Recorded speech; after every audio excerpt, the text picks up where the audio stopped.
Vanessa Golightly from Ray White Real Estate. One of the things you may not know about Ray White is that we work closely with loan market, mortgage and finance consultants. Here today with Simon Moore, he's our local Canterbury loan market representative. Simon, the question I've got for you tonight is, if I was looking to buy an investment property, be it my first or maybe second investment property, in the Canterbury environment, what would be some of the top tips that you'd recommend? Okay, thanks Vanessa.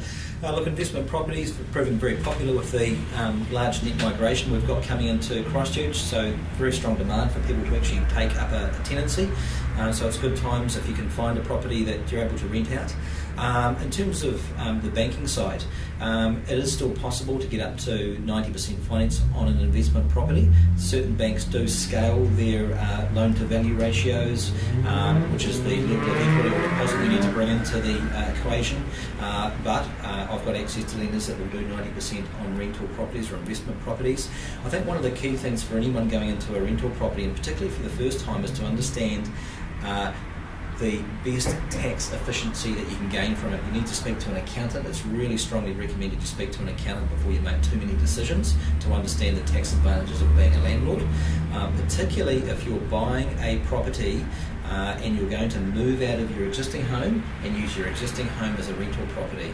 There are a number of things we need to consider before you do that, potentially setting up what we call a look-through company and selling your existing house to that look-through company and structuring the lending to provide the most tax advantages.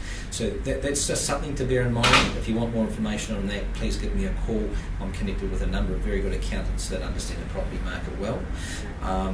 Outside of that, typically your rental property would be on an interest-only basis for lending structure, and have your own home on a principal and interest basis, and try and reduce the debt on your own home loan while leaving the tax advantages at the highest level on your rental property.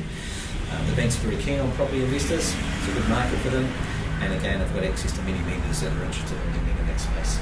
Great, it's very interesting information. Thanks, Simon. If anyone's got any questions, feel free to get in touch with Simon. He's available by mobile or email anytime.